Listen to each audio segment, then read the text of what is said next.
sairemos daqui muito fortificados hoje, que a reunião tem assuntos maravilhosos para nós, para nos fortalecer, não é mesmo? Iniciaremos vendo por que obedecer instruções que recebemos, mesmo aquelas que não entendemos muito, mas temos que acatar, né? Mais tarde vamos saber o porquê de tudo, né?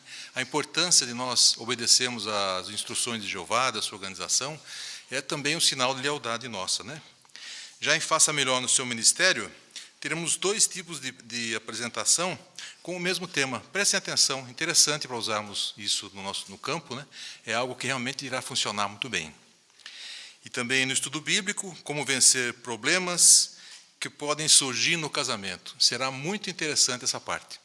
E para dar início, então, com joias espirituais, tesouros da Palavra de Deus, convidamos nosso irmão designado Ian Liberali.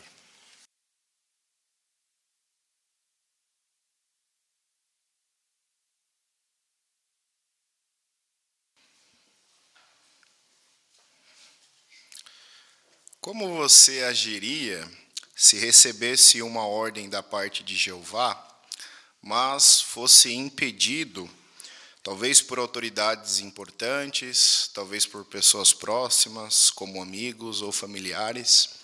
Sem dúvida que seria necessário muita coragem, não é mesmo? Mas, além da coragem, nós precisaríamos 100% da ajuda de Jeová. Foi algo parecido com isso que nós vimos na leitura dessa semana. Qual era o contexto ali? Os judeus tinham acabado de sair do exílio em Babilônia, e eles estavam bem felizes, ou animados, empolgados, pois iriam voltar para Jerusalém para poder reconstruir o templo ali. Com aquela reconstrução, seria possível restaurar a adoração verdadeira. Que belo objetivo, não é mesmo? Mas, assim que recomeçou aquela construção, eles enfrentaram forte oposição. Seus opositores ardilosos aproveitaram a mudança de governo, onde um novo rei persa chamado Artaxerxes estaria governando, e eles aproveitaram essa oportunidade para contar mentiras ao rei. Esse rei, por sua vez, proibiu a reconstrução do templo. Ali entre o povo de Judá, haviam líderes, que a Bíblia cita-os pelo nome, Jesua, ou também chamado Josué, e Zorobabel. E esses homens que estavam na liderança do povo tinham que tomar uma decisão muito importante. Vamos ver na Bíblia? O livro de Esdras, capítulo 5, nós vamos iniciar lendo os versículos 1 e 2. Esdras, capítulo 5, versículos 1 e 2, diz assim: Depois, o profeta Ageu e o profeta Zacarias, neto de Ido, profetizaram aos judeus que estavam em Judá e em Jerusalém, em nome do Deus de Israel, que estava sobre eles. Foi então que Zorobabel, filho de Sealtiel, e Jesua, ou Josué, filho de Jeozadaque, retomaram a reconstrução da casa de Deus em Jerusalém. E os profetas de Deus estavam com eles e os apoiavam. Pense bem, o rei Artaxerxes havia acabado de proibir a reconstrução, mas aqueles homens que estavam tomando a liderança decidiram reconstruir novamente o templo. Talvez essa não fosse a melhor ideia do ponto de vista humano, né? Eles poderiam correr sérios riscos, tanto a eles quanto ao povo, até mesmo pagando com suas vidas. Talvez do ponto de vista humano não parecesse a ideia mais inteligente do mundo. Afinal, como iria se esconder a reconstrução de um templo tão grandioso, não é mesmo? Mas, mesmo assim, eles decidiram voltar à reconstrução, pois tinham o apoio de Jeová nisso. Vendo que a reconstrução havia sido retomada, seus opositores foram atentos e começaram a querer saber a respeito daquilo. Olha que interessante o que eles fizeram. Abra sua Bíblia em Esdras, capítulo 5, versículo 3. Naquele tempo, Tatenai, governador da região ao oeste do rio Eufrates, Setar-Bozenai e os colegas deles foram lhes perguntar: quem lhes deu ordem para construir essa casa e terminar essa estrutura? Então, aqueles inimigos, opositores, eles foram atentos, eles começaram a indagar, fazer perguntas ali ao povo de Judá sobre aquela reconstrução, porque eles queriam novamente proibir aquela reconstrução ou até mesmo fazer algo contra os judeus. Por isso, responder aquela pergunta que eles fizeram era algo crucial para eles. Dependendo da resposta, aquela construção poderia ser parada naquele mesmo momento. Talvez, se eles enfrentassem ali seus opositores, fossem para cima deles, alguma coisa nesse sentido, a obra até mesmo poderia ser proibida. Mas, com a ajuda de Jeová, mais uma vez, eles foram perspicazes e responderam amistosamente à pergunta que eles fizeram, de uma forma que foi eficaz. Lá no ano de 520 a.C., um novo rei começou a governar. Era o rei Dario. E o rei Dario, os judeus decidiram relembrar a esse rei uma decisão que tinha sido tomada lá atrás pelo rei Ciro. Era uma decisão que dava permissão real para o andamento da obra. E notem como o povo judeu respondeu ou se dirigiu ao rei Dario solicitando isso. Agora no capítulo 5, no versículo 17. Vejam o que eles disseram ao rei. Agora, se for do agrado do rei, ou do rei Dario, que se faça uma investigação no tesouro real, aí em Babilônia, para ver se o rei Ciro emitiu uma ordem para reconstruir essa casa de Deus em Jerusalém, e que o rei nos envie a sua decisão a respeito disso. Notaram como eles foram amistosos, ou como eles se dirigiram ao rei, de forma que não enfrentaram ou foram acima dele, né? Mas foram respeitosos. Dessa forma, o rei pôde confirmar, lá nos arquivos de Babilônia, depois de uma investigação profunda, que realmente o rei Ciro havia dado este decreto. E, conhecendo a diretriz persa de jamais alterar uma lei estabelecida por um governo anterior, eles decidiram evitar se opor a um decreto real que o rei Ciro havia dado, permitindo assim que a obra continuasse a ser reconstruída.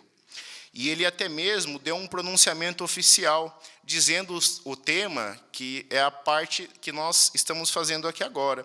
Vamos ver na Bíblia, Esdras 6, versículos 7 e 8. Esdras capítulo 6, versículos 7 e 8, diz assim: Não interfiram nas obras da casa de Deus, disse o rei Dario. O governador dos judeus e os anciãos dos judeus reconstruirão essa casa de Deus no seu lugar original. Além disso, estou emitindo uma ordem a respeito do que vocês devem fazer para que esses anciãos dos judeus possam reconstruir essa casa de Deus. As despesas serão prontamente pagas a esses homens pelo tesouro real, isto é, com o imposto recolhido na região ao oeste do rio Eufrates, para que eles não interrompam a obra. Que decisão favorável, não é mesmo?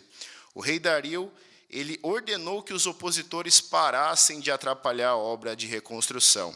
Mais do que isso, ele disse que eram para eles ajudarem com recursos, com dinheiros e até mesmo outras provisões a fim de apoiar essa reconstrução.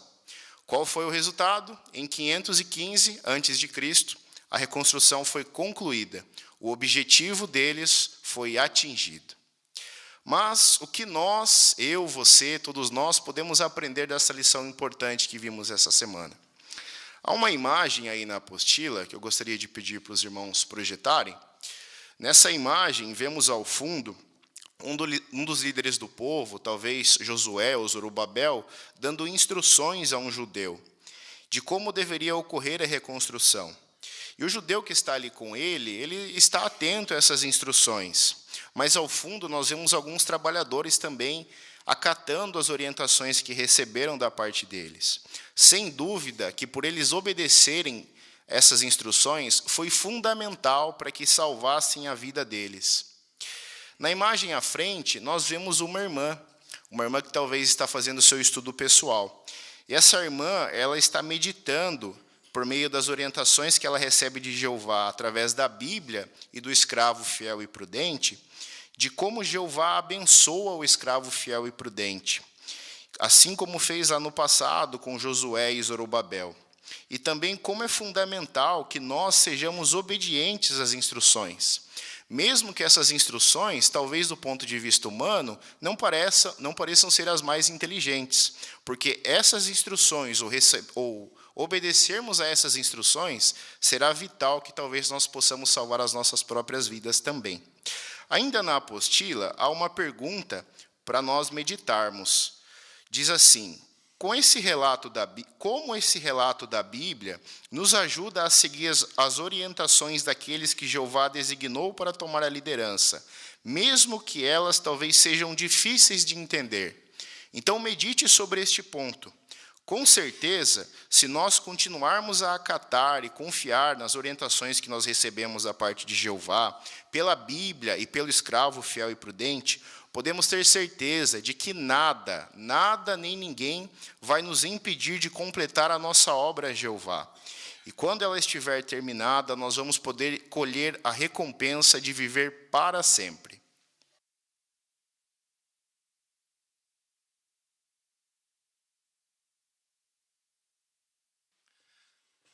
Obrigado, meu Ian, por nos apresentar essa matéria de forma tão clara e muito bem preparada. Agradecemos muito sua participação. E dando continuidade agora em nossa reunião, vamos à sessão de joias espirituais, que está a cargo do nosso irmão Darcy Galdereto.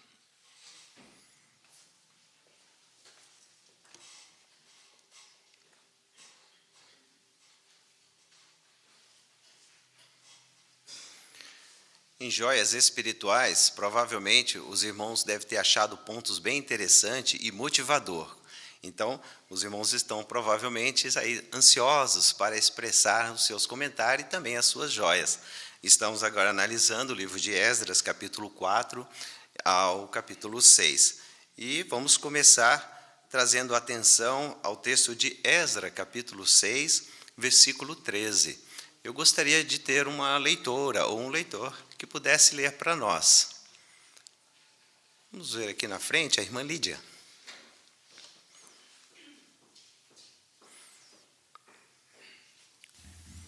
Então, Tatenai, governador da região a oeste do rio Eufrates, Setar-Bozenai e os colegas deles fizeram prontamente tudo o que o rei Dario tinha ordenado. Muito bem, obrigado, minha irmã, pela leitura. Temos aqui uma pergunta. O que é interessante sobre a expressão além do rio? Vamos ouvir aqui na frente a irmã Laís. É interessante que Esdras ele utilizou esse título para se referir a Tatenai uns 100 anos antes de ser cunhada a moeda que utilizava também esse título. E apesar de alguns acharem que encontrar esse título corretamente na Bíblia é de pouca importância, se nós pudermos confiar nos escritores da Bíblia, mesmo em pequenos detalhes, com certeza aumentará a nossa confiança em tudo que eles escreveram. É verdade, né? Muito bem, obrigado. A exatidão da Bíblia é demonstrada nesses detalhes tão pequenos como mostra essas pesquisas. Muito bom, obrigado. Provavelmente os irmãos devem ter feito na sua leitura, achado muitas joias, encontraram sobre Jeová, ou até mesmo sobre a pregação, ou sobre outro assunto. Eu gostaria de ouvir a expressão dos irmãos, né, nas suas pesquisas. Vamos então começar com a irmã Daiane, lá no fundo.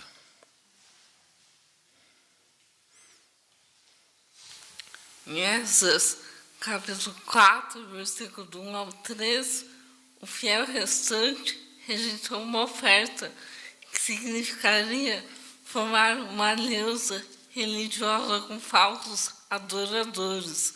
Então, da mesma forma, nós, testemunhos de Jeová, hoje não participamos de nenhum movimento ecumênico.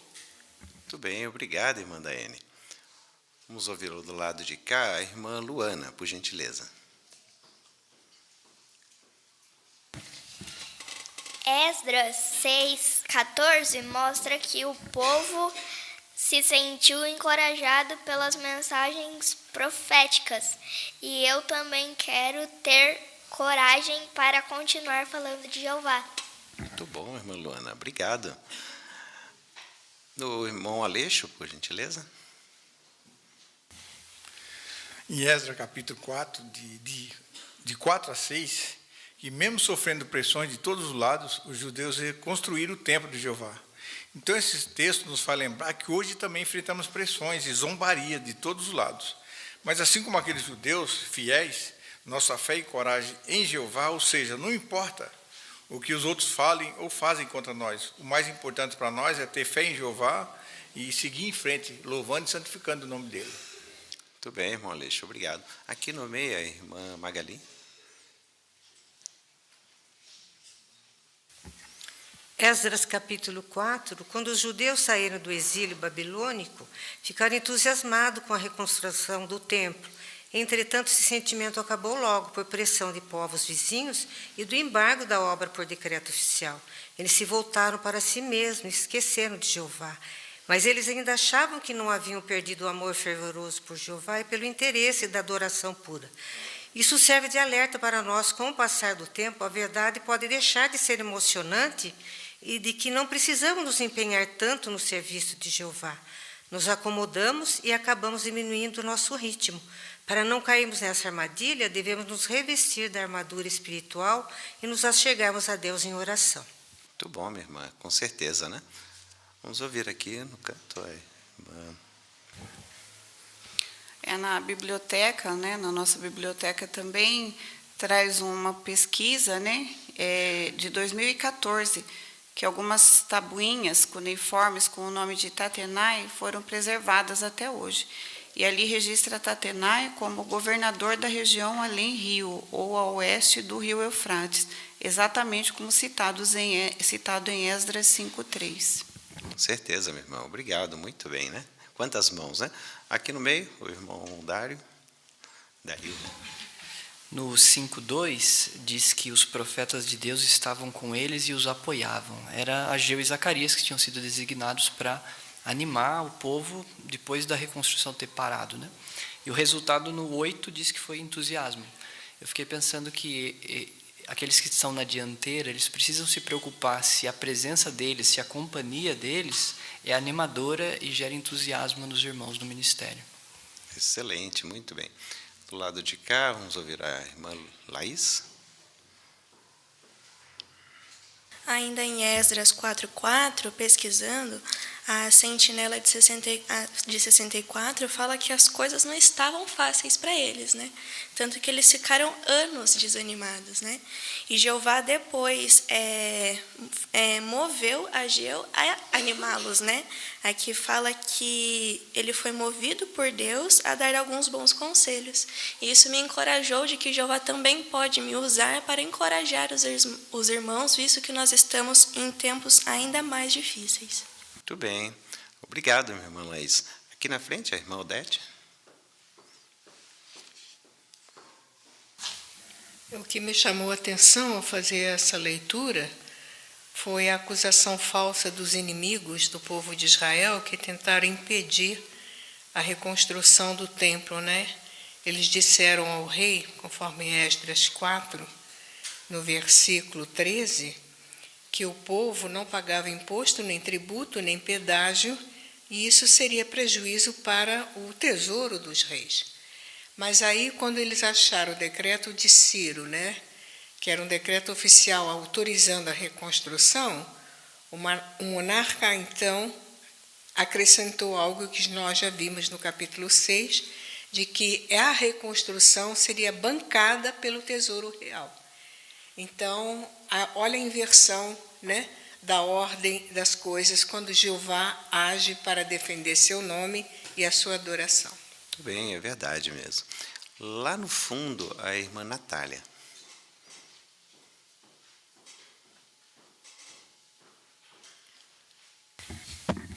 Achei interessante Esdras 6:11. Nesse versículo de Esdras diz que quem violasse o decreto do rei persa sofreria a seguinte punição: seja arrancada da sua casa uma viga de madeira e seja ele pendurado nela. Nesse contexto, a palavra Shilom, em grego, significa uma estaca sem uma barra transversal. Assim, o fato de os escritores da Bíblia usarem Shilom em vários contextos como sinônimo de estauros, reforça a conclusão de que Jesus foi executado numa estaca simples, ou seja, ele foi executado num poste. Muito bem, obrigado, minha irmã, excelente. Aqui do lado, a irmã Maiana. Tanto Dario quanto Ciro, né, ao fazerem um decreto que beneficiou o povo de Deus, me lembrou do que o provérbio fala, né, que o coração do rei é como correntes de água nas mãos de Jeová. Ele o direciona para onde quiser. Então, Jeová atua com seu Espírito Santo para, em determinadas situações ruins, terminar uma oposição e dar ao povo dele mais liberdade. Então, ele usa quem ele quiser, mesmo que o governante seja poderoso. Muito bom, minha irmã, excelente. Temos bastante irmãos ainda, né? Vamos ver no meio aqui a irmã Laís. No 6:22, depois que tudo deu certo, o povo estava celebrando com alegria. Mas aí explica por que eles estavam alegres, né? Porque Jeová fez com que eles se alegrassem. E Jeová tinha apoiado eles. Isso nos ensina que a verdadeira alegria ela vem de Jeová e de quando a gente tem o apoio dele. Muito bom, irmã Laís, obrigado. Temos mais um. Lá no fundo, irmão Ian. Capítulo 5, versículo 5 também, ali fala que, se nós analisarmos o contexto, né, os inimigos do povo eles estavam contestando sobre quem que deu ordem, né, para eles continuarem a construir, também quem estava participando daquilo, mas no versículo 5 deixa claro que Jeová estava vigiando sobre os anciãos, e ninguém os fez parar enquanto Dario não recebesse o relatório, e se enviasse de volta um documento oficial a respeito desse assunto. Então, o que nós aprendemos disso? Jeová, quando Jeová está tomando conta do assunto, não importa o que aconteça, né? As coisas vão ser exatamente como Jeová deseja. Muito bem, obrigado. Obrigado, irmãos, pelos seus comentários, né? Vamos dar continuidade à reunião.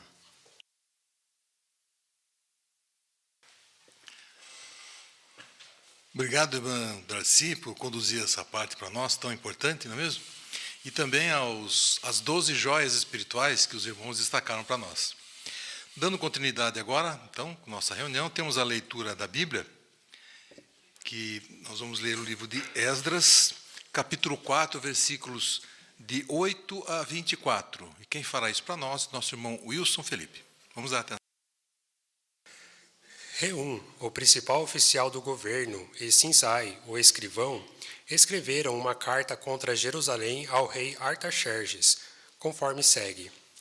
A carta era de Reum, o principal oficial do governo, de Sinsai, o escrivão, e do restante dos colegas deles, os juízes e os subgovernadores, os secretários, o povo de Ereque, os babilônios, os habitantes de Susa, isto é, os elamitas, e as outras nações que o grande e ilustre Asnapar levou para o exílio e estabeleceu na cidade de Samaria e em outras partes da região a oeste do rio Eufrates. E agora, segue o texto da carta que eles lhe enviaram. Ao rei Artaxerxes, dos seus servos, os homens da região a oeste do rio Eufrates. Seja do conhecimento do rei que os judeus que vieram daí para o nosso território chegaram a Jerusalém. Estão reconstruindo a cidade rebelde e má, terminando os muros e consertando os alicerces. Seja do conhecimento do rei que, se essa cidade for reconstruída e seus muros terminados, eles não pagarão impostos, nem tributo, nem pedágio, e isso trará prejuízo ao tesouro dos reis. Visto que comemos o sal do palácio, e que não seria correto ficarmos parados enquanto vemos os interesses do rei serem prejudicados, enviamos ao rei essas informações, para que se faça uma investigação no livro dos registros dos seus antepassados. O Senhor descobrirá no livro dos registros que essa cidade é uma cidade rebelde, que causa prejuízo aos reis e às províncias, e que, desde os tempos antigos, sempre houve nela instigadores de rebelião. É por isso que essa cidade foi destruída. Queremos informar ao rei que, se essa cidade for reconstruída e seus muros terminados, o Senhor não terá mais nenhum controle da região a oeste do rio Eufrates. O rei enviou a seguinte resposta a Reum, o principal oficial do governo, e a Sinsai, o escrivão, e ao restante dos colegas deles que moravam em Samaria e na outra parte da região a oeste do rio Eufrates. Saudações! O documento oficial que vocês nos enviaram foi lido de modo claro na minha presença. Ordenei que se fizesse uma investigação e descobriu-se que essa cidade, já há muito tempo, tem se levantado contra os reis, e nela tem havido rebeliões e revoltas. Havia reis poderosos sobre Jerusalém, que governava toda a região ao oeste do rio Eufrates, aos quais se pagava imposto, tributo e pedágio. Portanto, deem ordem para que esses homens parem a obra, a fim de que não se reconstrua essa cidade até que eu ordene. Não permita que haja negligência em cuidar desse assunto, para que os interesses do rei não sejam ainda mais prejudicados. Então, depois de ter lido a cópia do documento oficial do rei Artaxerxes, na presença de Reum e de Sinsai, o escrivão, e de seus colegas, eles foram imediatamente aos judeus em Jerusalém e usaram a força para interromper a obra. Foi então que as obras da casa de Deus em Jerusalém pararam e continuaram paradas até o 2º ano do reino de Dario, rei da Pérsia.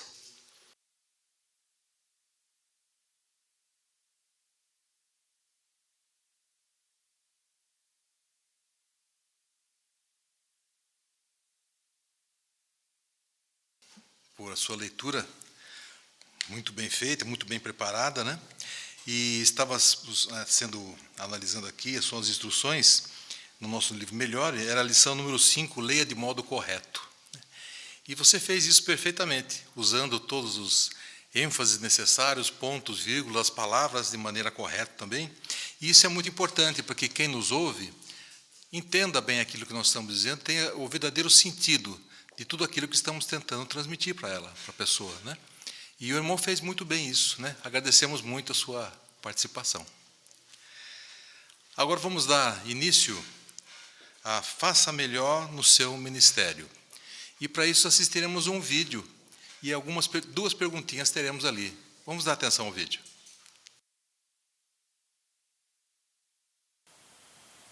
Bom dia, meu nome é Francisco e esse é o Tiago. Qual o seu nome? Yuri. Muito prazer, Yuri.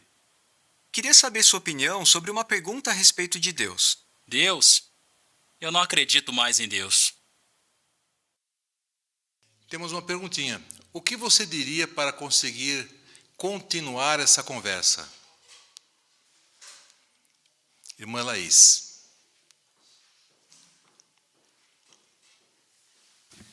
Eu perguntaria se ele sempre pensou assim ou o que levou ele a pensar em não acreditar em Deus, né?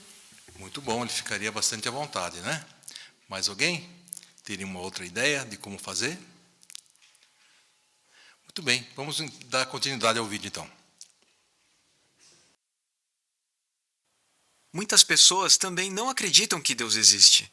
Mas posso te perguntar, você sempre pensou assim? Eu acreditava em Deus. Eu fui criado dessa maneira. Mas aí muita coisa ruim aconteceu. Minha mãe adoeceu, meu pai deixou a gente. Era só eu e meu irmão tentando cuidar da nossa mãe. Até que ela morreu. Eu sinto muito por você, Yuri. Eu também. Acho que entendo como se sente. Minha família passou por algo bem parecido. É que eu não entendo por que Deus fez isso com a gente. Somos pessoas boas. Íamos à igreja todo domingo. Nunca fizemos mal a ninguém. Eu te entendo. Sabe, é normal se sentir desse jeito. Muitas pessoas não conseguem entender por que coisas ruins acontecem. Mas a Bíblia pode te surpreender. Na verdade, esse é um dos motivos de estarmos aqui. Estamos fazendo uma pergunta para as pessoas hoje. O que você acha? Será que o sofrimento é um castigo de Deus? Sério? É. Olha a perguntinha agora, hein? Como os publicadores mostraram que se importavam com o morador, que isso é algo que a gente encontra bastante no campo, não é mesmo? Irmão Darcy.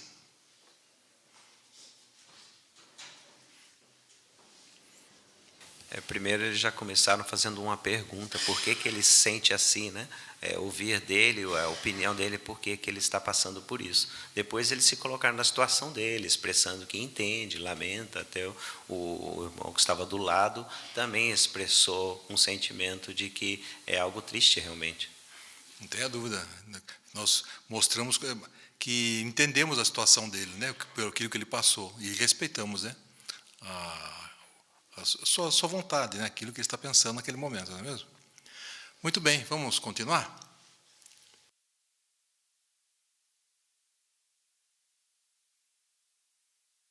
Veja o que diz aqui no texto de Tiago 1,13. Quando estiver sob provação, que ninguém diga, estou sendo provado por Deus, pois com coisas más, Deus não pode ser provado, nem prova ninguém. Veja o que diz no começo do texto.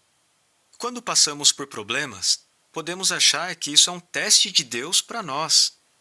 Mas será que é isso mesmo? Veja o que diz na segunda parte do texto.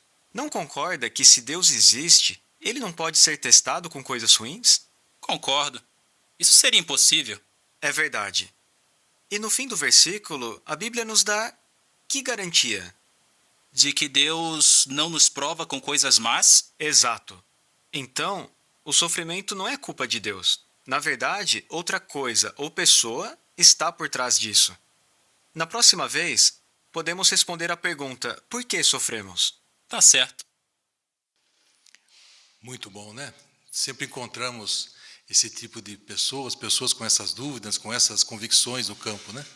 E quando levamos a verdade bíblica para eles, eles se contentam muito mesmo que libertam ele daquele pensamento errado, né? Muito bom. Continuando, então, faça seu melhor no ministério. Temos agora a designação número 1, com a irmã Maiana Sampaio e Vilma Alves. Vamos dar atenção a elas.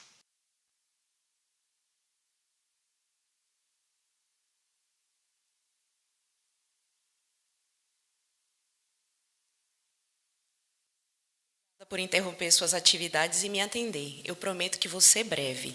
Meu nome é Maiana, e o seu? Eu me chamo Vilma. Prazer, dona Vilma. Prazer. Dona Vilma, a gente está vivendo num mundo cheio de sofrimento. Não importa a cor que a pessoa tenha, não importa onde ela more, se ela tem dinheiro ou não, todos estão sofrendo de alguma maneira. Na sua opinião, isso acontece porque é um castigo de Deus? Olha, eu penso assim, que Deus ele causa isso porque as pessoas, quando passam pelo sofrimento, elas se tornam pessoas melhores. Interessante. Muitas pessoas pensam igual a senhora. Mas vamos pensar na seguinte situação. Imagine um pai que diz que é bem bondoso e que ama muito o filho, mas em secreto ele causa muitas coisas ruins para que o filho aprenda lições na vida. Por exemplo, ele faz o filho perder o emprego para que ele passe bastante dificuldade na vida e aprenda lições disso. Ou ele, em secreto, põe coisas na comida do filho para o filho ficar bem doente. Ou, quem sabe, ele mexa lá no carro do filho para o filho sofrer um acidente grave, podendo até ficar com sequelas para a vida inteira, para assim ele aprender lições. Você diria que ele é um bom pai? Claro que não. Um pai amoroso não faria isso com seu filho. Verdade. Se a gente, como humanos, tem esses padrões de moral, de justiça e amor fortes, que dirá Deus, que nos criou, né? Então, ele tem muito mais. E ele jamais faria o mal. Isso está de acordo com o que a Bíblia diz. Veja só aqui, ó, Tiago 1,13. Quando estiver sob provação, que ninguém diga, estou sendo provado por Deus, pois com coisas más, Deus não pode ser provado, nem prova ninguém. Percebeu, senhora Vilma? Aqui falou que quando alguém estiver passando uma provação ou sofrendo, o que é que ela nunca deve dizer? Aí diz que não se deve dizer que é Deus, né, que está provando. Isso, porque ele é amor, ele nos ama, ele jamais faria o que é mal contra nós. Mas então, se é assim, por que nós sofremos? Excelente pergunta. Eu posso voltar aqui na próxima semana e te mostrar na Bíblia por que a gente sofre? Com certeza, quero saber. Ótimo. Até lá, eu vou deixar com a senhora esse folheto aqui. Ele fala mais sobre o sofrimento, tem alguns textos na Bíblia, e também esse cartão para a senhora visitar nosso site. Lá no site, a senhora vai encontrar muita informação da Bíblia, não só sobre o sofrimento, mas muitos outros assuntos também interessantes. Eu tenho certeza que a senhora vai gostar. Ah, tá. Eu vou dar uma olhadinha, sim, enquanto eu espero você. Tá bom, muito obrigada.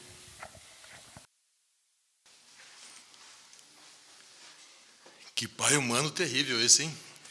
Poxa, mas muito boa a sua parte, muito boa mesmo, viu? A instrução aqui no livro Melhore Era a lição número 1, que diz comece bem. E isso foi feito muito bem, né? Você começou muito bem, mesmo mostrando a importância, né? E aqui diz assim, o que você deve fazer?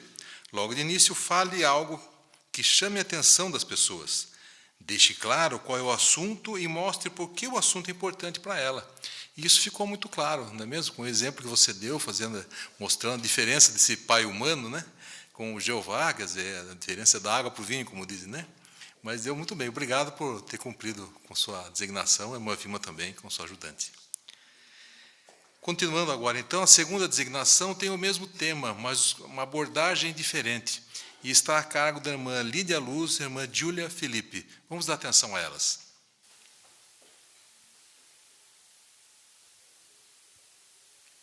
Olá, boa tarde. Boa tarde. Eu me chamo Lídia. Qual é o seu nome? Me chamo Júlia. Prazer, Júlia. Olha, eu estou lendo um versículo da Bíblia e gostaria de ler para você. Pode ser? Pode sim. Ai, que bom. Olha, o texto que eu estou lendo está aqui, olha, é Tiago 1,13. Esse texto vai esclarecer algo bem interessante, Júlia. Mas será que o sofrimento é castigo de Deus? O que você acha? Olha, às vezes eu penso que sim. Entendo, mas vamos ver o que a Bíblia diz?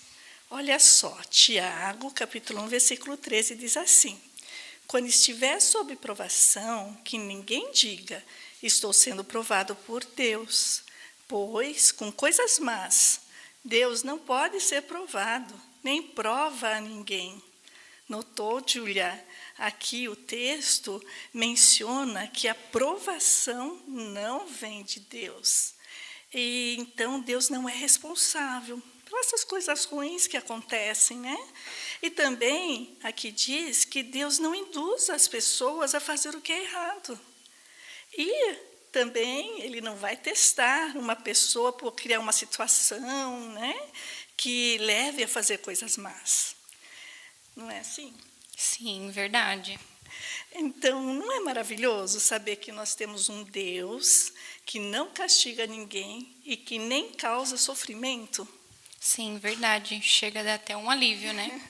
Sim, é uma sensação de alívio mesmo, né? E sabe, Júlia, se o sofrimento não vem de Deus, surge a pergunta: por que será que sofremos?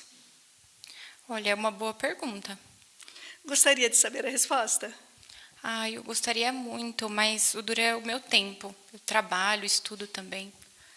Eu entendo bem isso, é uma correria mesmo, né? Mas olha, eu tenho aqui comigo um cartão. Esse cartão, Júlia, é de um curso gratuito. Mas olhe que interessante, eu quero destacar para você a figura aqui na frente. Tem 2 pessoas e eles estão fazendo esse curso bíblico. Mas note como que eles estão fazendo esse curso. Através de um computador. Isso mesmo, Júlia. E estão fazendo através de videochamada. Cada um na sua casa, no horário que eles combinaram.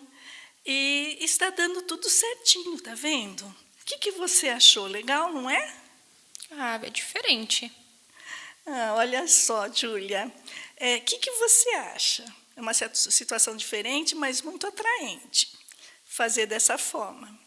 O que você acha da gente fazer essa videochamada para responder aquela pergunta sobre o sofrimento? E a gente pode fazer até mesmo pelo WhatsApp, é muito mais prático. Acho bom, é até mais fácil. Que bom! E sabe, se você achar bom, além da pergunta que eu for responder para vocês sobre o sofrimento, eu gostaria também de demonstrar esse curso que eles estão fazendo, que é bem interessante. Vamos tentar? Vamos sim. Olha, o meu número do WhatsApp e também o meu nome está aqui atrás. Mas eu preciso do seu também. Você pode me passar? Passo sim, anotei.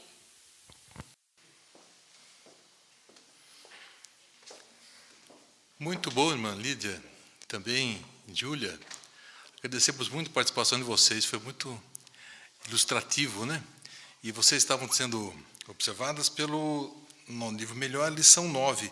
Use desenhos, fotos e vídeos. E isso foi exatamente o que ocorreu. São ferramentas maravilhosas que a Organização de Jeová nos dá, né?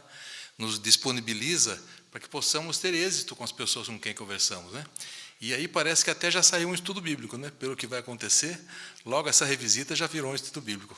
Agradecemos muito a participação de vocês. Muito bem, irmãos, chegamos à nossa última parte da nossa reunião. Agora vamos entrar em nossa vida cristã. E para isso convido a todos que puderem ficarem em pé, onde vamos entoar um cântico também, em louvor ao nosso Deus Jeová, baseado em Isaías capítulo 12, versículo 2, que tem como tema...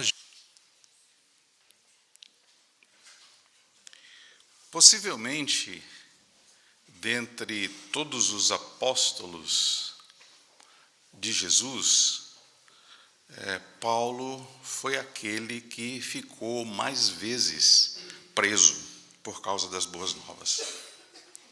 Inclusive, a expressão que é utilizada para o tema desta parte está lá em Filipenses capítulo 1 e no versículo 7. Ali o apóstolo fala em defender e estabelecer legalmente as boas novas. No capítulo 16 do livro de Atos, quando somos levados a 10 anos antes da escrita da carta aos Filipenses, o apóstolo Paulo ele estivera preso e ele fora espancado humilhantemente com varas. A palavra grega traduzida aqui como defender é usada para se referir a uma defesa num tribunal. E nessa direção, Paulo lutou lá em Filipos para estabelecer o direito legal de pregar as boas novas livremente no Império Romano. Mas as lutas pela adoração verdadeira, elas são muito antigas. No trecho da leitura desta semana, nós somos levados a uma época em que os opositores queriam impedir a reconstrução do templo. Aí os zelosos adoradores de Jeová, o que fizeram?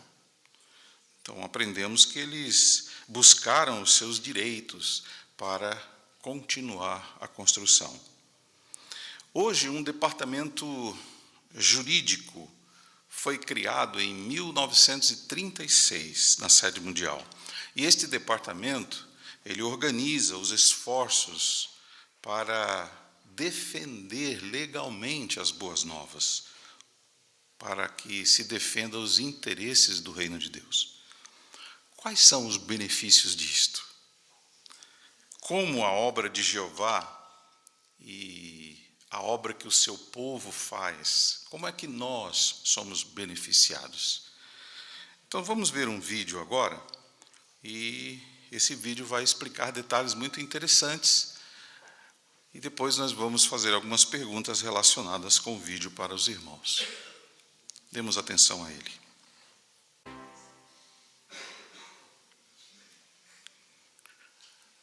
É um vídeo emocionante, não é mesmo, irmãos? Então vamos lá, as perguntas que temos aqui na matéria. A primeira é: que desafios jurídicos as testemunhas de Jeová têm enfrentado? Então, o irmão Mateus, lá no fundo, por favor. Os irmãos têm enfrentado a oposição da pregação de casa em casa, e também na escola os jovens enfrentam a questão de cantar o hino nacional. Muito bom. Ainda a irmã Maiana, né? Aliás, desculpa, não é a Maiana, não. É a irmã Miriam. E também com relação aos casos de saúde envolvendo o uso de sangue. É isso mesmo, né? Então, quanta coisa, né, que temos. É um resumo isso, porque, sem dúvida, algumas vezes acontecem em outras situações. Que vitórias judiciais nós já conseguimos? Dê um exemplo. A irmã Camila? Não, atrapalhou. Irmão Rafael. O vídeo contou o caso da cidade de Stratton, em Ohio, nos Estados Unidos, que queriam que as pessoas conseguissem, nós, né, no caso, tivéssemos que ter uma licença para pregar de casa em casa. Daí nós fomos para a justiça e ganhamos o caso na Suprema Corte dos Estados Unidos. É interessante que nós ganhamos 50 casos na Suprema Corte dos Estados Unidos e depois mais de 50 vitórias na Suprema Corte Europeia dos Direitos Humanos. Obrigado, irmão Rafael. Se vocês olharem aí no início da matéria, se puder colocar essa imagem, então essa imagem também ela aponta algumas outras situações. Quem gostaria de comentar, inclusive a legenda que está aí, da matéria na apostila?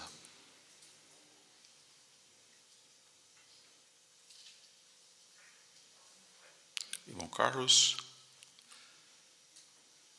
Irmão Carlos Barbosa?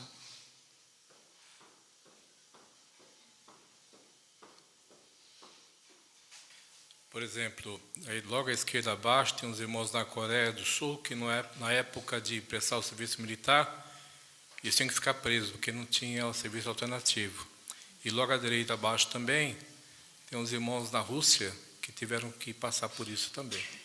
Muito bem. Quem gostaria de comentar as outras duas imagens no alto?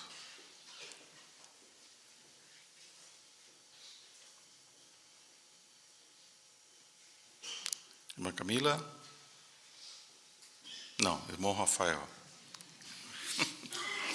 Então, a primeira imagem da esquerda, né, essas duas jovenzinhas, é o caso da Junta de Educação do Estado da Virgínia Ocidental versus Barnett. E a outra foto em preto e branco, que nós vemos maior aí, né, essas várias pessoas aí no tribunal, parece que é na Grécia. Kokkinakis versus Grécia. Isso mesmo. Obrigado de novo, irmão Rafael. E a terceira pergunta: como cada um de nós pode ajudar a defender e estabelecer legalmente as boas novas? A irmã Roberta aqui, por favor. Então, cada um de nós pode orar e pedir a Jeová que Ele dê força para os nossos irmãos lidarem com cada situação da melhor maneira possível. É verdade. Será que existe ainda alguma outra dica que foi lembrada ali? A irmã Laís. E até para a gente orar, a gente precisa estar em dia com esses relatórios, né, que são colocados no site. E também por nos mantermos fiéis e íntegros mesmo sob provação. Muito bom. Relacionada com essa questão, né, ali diz assim: onde no nosso site podemos encontrar casos jurídicos que afetam o povo de Deus e uma lista de testemunhas de Jeová que estão presas por causa de sua fé? O irmão Tomazelli.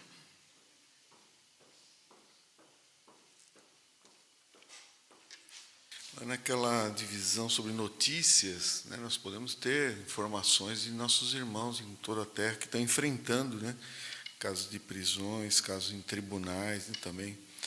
Isso nos ajuda a reconhecer esses casos e poder orar por eles. É verdade, né? A irmã Laís Galdereto. Ali também na aba de quem somos, né, a gente encontra relatos da vida das testemunhas de Jeová. Então a gente acha lá casos mais antigos e também atuais de testemunhas de Jeová que passaram por diversas provações, inclusive as judiciais. É isso mesmo. Existe também um link, né, na parte de baixo do site, informações para autoridades. Então, se você clicar ali, você vai ver, inclusive, algumas notícias sobre mais testemunhas de Jeová presas após terem suas casas invadidas na Rússia.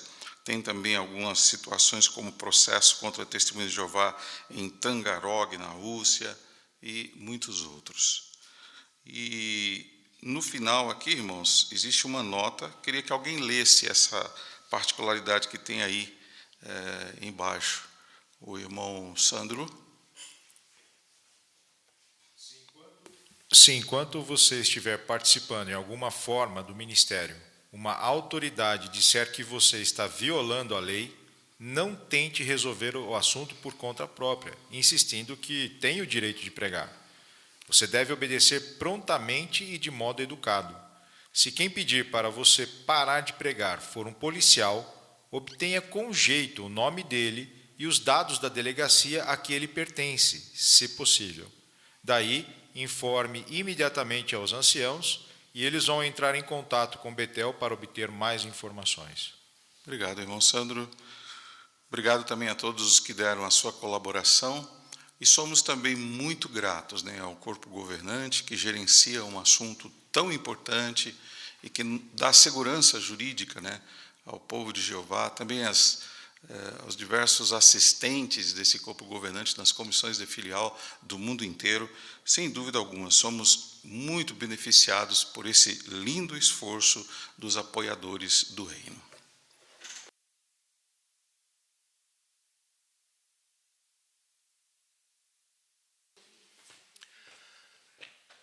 Obrigado, irmão Bessa, por conduzir essa parte para nós, nos explanando tão bem, né?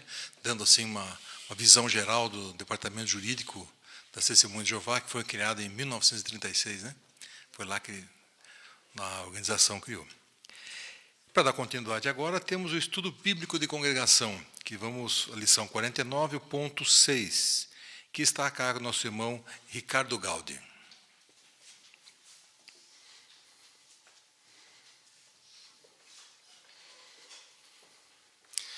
No estudo da semana anterior, nós vimos que é possível ter uma família feliz por aplicarmos no casamento os conselhos que a Bíblia fornece, tanto conselhos para os maridos como os conselhos para a esposa. E nesta lição, na seção Aprenda Mais, nós vimos 5 aspectos em que o marido deve amar a esposa como ao seu próprio corpo, bem como a esposa precisa amar e respeitar profundamente o seu marido. E a partir do ponto 6, designado para o nosso estudo desta noite, nós vamos ver que é possível vencer os problemas do casamento. É fato que nenhum casamento é perfeito. Então, todos os casados, cedo ou tarde, enfrentarão ou terão que lidar com os desafios, problemas no casamento. Mas para isso, eles precisam trabalhar juntos para superar esses problemas. Então nós contamos com a ajuda, né, dos irmãos com comentários e nós vamos ver já nesse ponto 6 o vídeo Como Fortalecer o Casamento. Aí nós vamos ter condições de responder na sequência algumas perguntas. Vamos prestar atenção ao vídeo.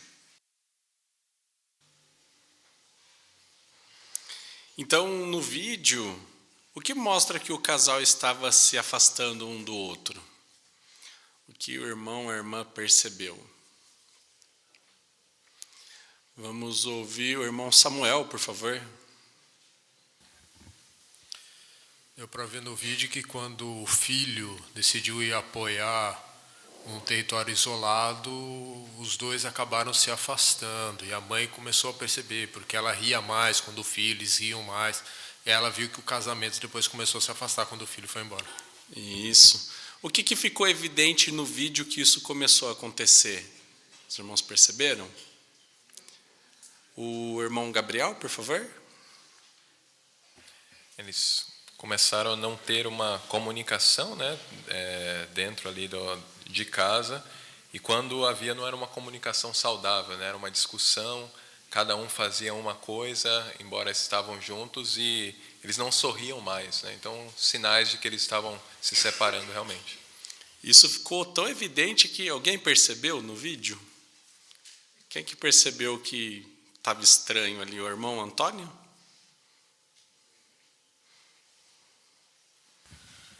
Quando eles receberam uma ligação do filho deles, o filho perguntou se estava tudo bem com eles. Ele percebeu que estava um clima meio desanimado lá entre o casal. Isso mesmo, muito bem. Então, o que eles fizeram para fortalecer o casamento? A Milka, por favor. A primeira coisa foi sentar, conversar, abrir o coração, né, um para o outro. Aí eles leram o texto bíblico, o princípio bíblico de Romanos, honrar uns aos outros, né? Então eles começaram a aplicar, fazendo coisas juntos, passando mais tempo juntos, se divertindo juntos, pregando juntos, enfim, como era antes, né, quando eles estavam com o filho. Muito bem, irmão amigo, isso mesmo. Até eles se lembraram do exemplo bíblico, né? Vamos ouvir aqui a irmã Oralda, por favor.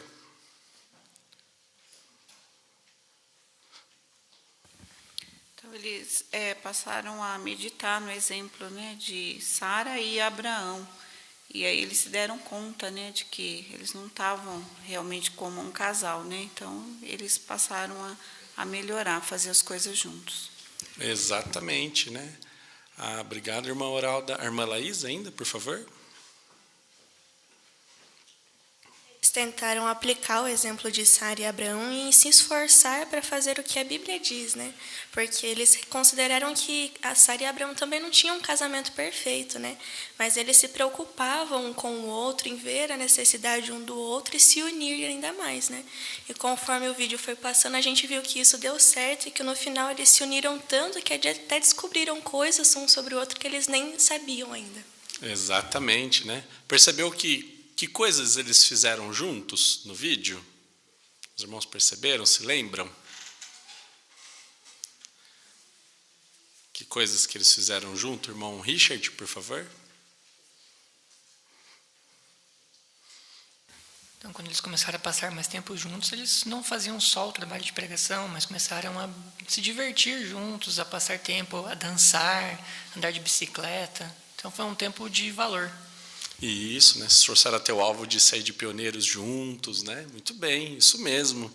Mas o mais importante foi o que os irmãos comentaram, né? Eles se esforçaram em aplicar o que a Bíblia diz para ter uma família feliz. Vamos ver alguns desses conselhos que a Bíblia fornece? Primeiro, quem gostaria de ler para nós 1 Coríntios, capítulo 10, versículo 24? A irmã Valéria, por favor.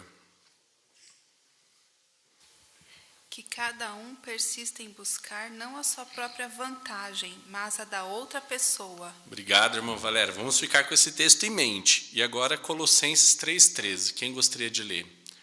Colossenses 3,13. A irmã Rafaela, por favor.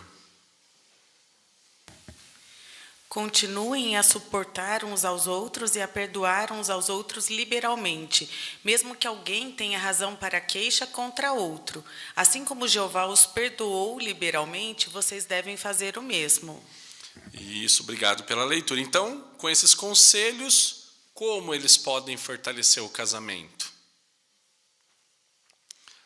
O irmão Elton, por favor. Primeiramente, colocando o interesse do outro em primeiro lugar, né? E depois perdoando. Né? Isso. Muito bem, Elton. Obrigado. A irmã Camila, por favor. Ainda no texto de Colossenses 3,13, essa expressão continue a suportar uns aos outros, ela indica que a gente deve ter paciência, né? Tolerar algumas características das outras pessoas que talvez eles chamem irritantes, né? E isso, ao longo tempo, vai ajudar a gente a evitar a guardar rancor por coisas sem importância, coisas pequenas, né? E também isso vai trazer não só benefício para outra pessoa, mas também preservar a nossa paz mental e coração. Muito bem, Camila, obrigado pelo comentário, isso mesmo. Também no vídeo, eles leram o casal Romanos 12:10. Vamos ler esse texto? Romanos, capítulo 12, versículo 10. Quem gostaria de ler para nós? O irmão João, por favor. Com amor fraternal, tenham ternos sentimentos uns pelos outros.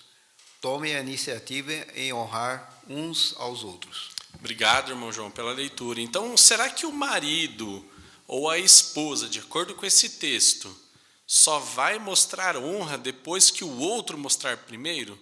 Por que diz isso? O irmão Sérgio, por favor.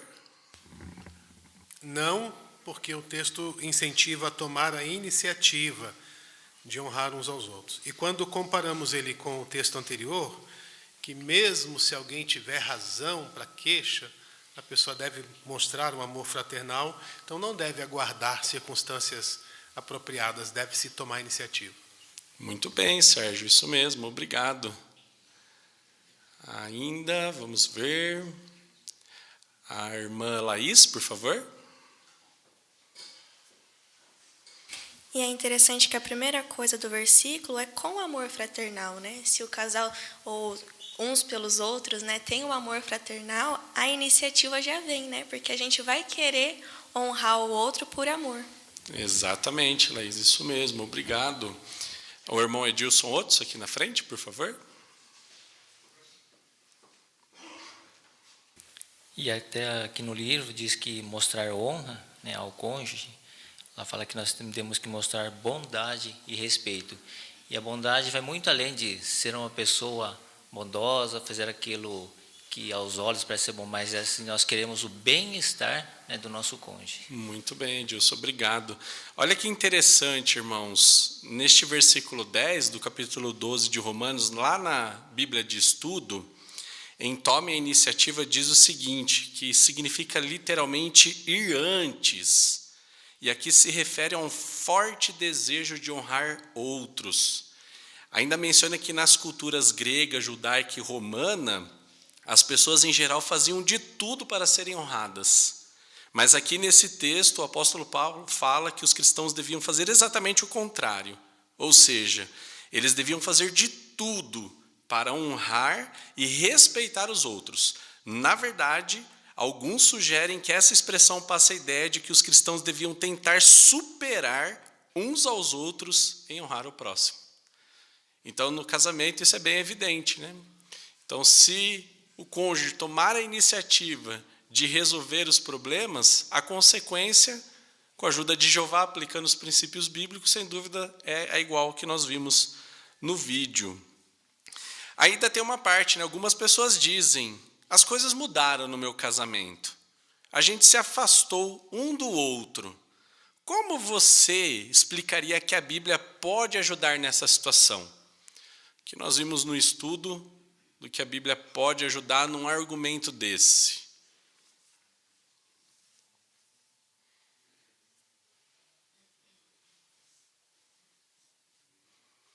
A irmã Júlia, por favor.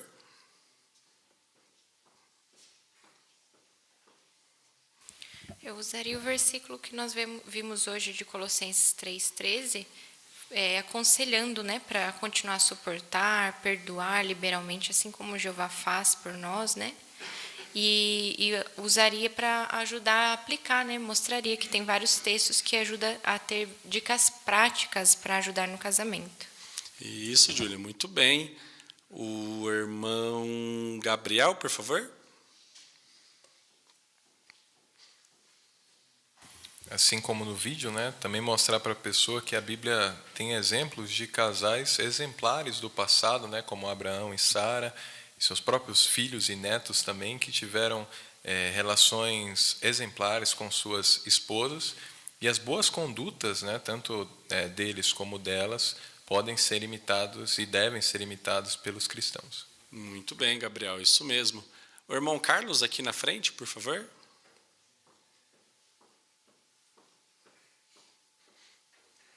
Nós podemos dizer também que os cristãos que têm muito tempo casados, eles são prova viva de que colocar a Bíblia em prática ajuda. Se fosse eu iria mais longe dizendo algumas coisas do capítulo 5 de Efésios, né? Que fala o papel da esposa e do marido dentro do vínculo marital para que possam ser bem-sucedidos. Na verdade, é assim, é incluir Jeová no casamento. Obrigado, irmão Carlos. Algum ponto adicional? O irmão Sérgio ainda, por favor. É bom lembrar também, o estudante, que a Bíblia pode ser de ajuda, porque nenhuma passagem dela incentiva a discutir quem está certo, quem está errado, para ver primeiro, para depois pedir desculpa, não. O incentivo da Bíblia é dar honra, é tomar iniciativa, é perdoar. Por isso que a Bíblia é bem prática. Muito bem, irmão Sérgio, exatamente. Então, resumindo esse estudo, o marido e a esposa podem ser felizes quando os dois se amam, se respeitam e colocam em prática os conselhos da Bíblia. Ainda aqui na recapitulação, na revisão desse estudo, temos 3 perguntas. A primeira, como o marido pode fazer a parte dele para ter um casamento feliz? A irmã Thaís, por favor. Então, o marido amoroso, ele vai tratar sua esposa bem, tanto dentro de casa, né, como também na frente de outras pessoas, vai protegê-la e fazer também o seu melhor para cuidar das suas necessidades físicas e emocionais, mas, acima de tudo, as suas necessidades espirituais. Obrigado. O irmão Edilson, por favor. Esse artigo lembrou que não basta ser um provisor, né? Ele tem que ser um companheiro, né? Até é ilustrado isso com as tarefas domésticas, onde o marido está apoiando a esposa, né? Então, isso também contribui para fortalecer o vínculo. Exatamente. Obrigado, irmão Edilson. A segunda pergunta, como a esposa pode fazer a parte dela para ter um casamento feliz? A irmã Carol, por favor. Por demonstrar profundo respeito pelo seu marido, né? E a matéria mostrou algumas formas de mostrar esse respeito. É por dar valor às qualidades e aos esforços que o esposo tem, também por mostrar respeito quando ele toma as decisões, né? Podemos falar com ele de um modo bondoso, e a esposa também não deve falar mal do seu marido para outras pessoas. Muito bem, irmã Carol, isso mesmo, obrigado. E, por fim, a última pergunta da revisão. Se você for casado, que princípio da Bíblia poderia fortalecer seu casamento? O irmão Wagner, lá no fundo, Danilo, por favor. O princípio que eu gosto é de 1 Coríntios 13, o versículo 4 até o 8. Ali vem mostrando várias qualidades do amor, né? Sobre não ser orgulhoso, não levar em conta o dano. Então tem muita coisa ali que a gente pode aplicar e melhora muito o casamento.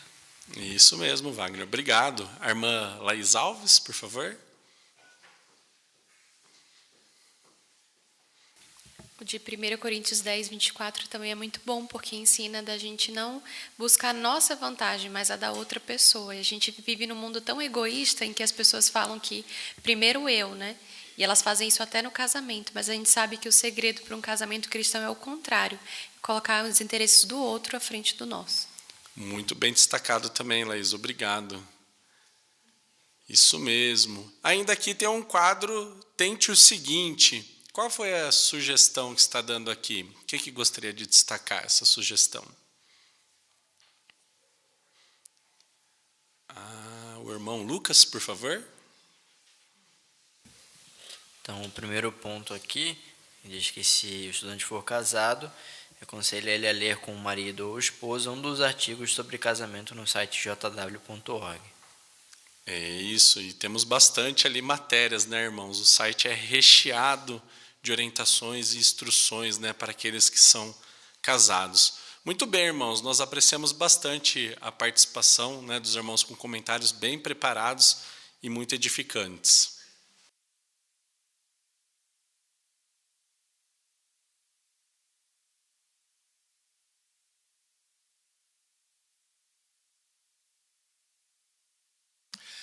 Que reunião maravilhosa, não é mesmo? Quantas coisas aprendemos hoje, ouvimos, somos lembrados, né? Coisas do nosso dia a dia, com a importância de acatarmos orientações, às vezes aquelas que até não entendemos muito bem, mas é importante acatarmos e fazermos dela as coisas como fomos instruídos, na verdade. Isso também é uma prova de lealdade nossa, não é? Também aprendemos muito aqui quanto a sermos compassivos, né? Entendemos as pessoas aqui no campo, com quem falamos, né? Com aquelas pessoas com quem achamos aí, né? Nosso trabalho de pregação, entendemos um pouco a posição deles, respeitamos eles também. E também fomos muito instruídos na questão de, quando nossa vida cristã, quando falou que nós defendemos e estabelecemos legalmente as boas novas, não queremos impor nada a ninguém, né? E fomos instruídos para respeitar as autoridades, caso sejamos em alguma situação a gente possa ser abordado por alguma autoridade, né? De que forma vamos tratar desse assunto, não é mesmo?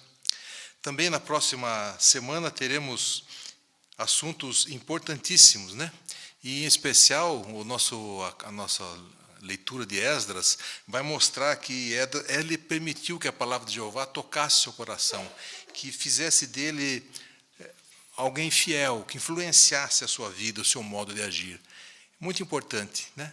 Essa leitura, porque vai nos trazer bastante discernimento para a nossa vida, né?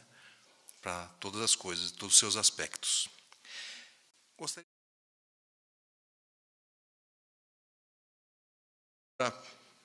para terminarmos nossa reunião, convido a todos que possam se colocar de pé e entoaremos um cântico em honra ao nosso Deus Jeová, agradecimento a Ele por esse alimento espiritual maravilhoso que recebemos. É o cântico 130, baseado em Salmos 86, 5, que tem como tema Vamos perdoar uns aos outros. E logo em seguida, nosso irmão José Aleixo nos representará em oração.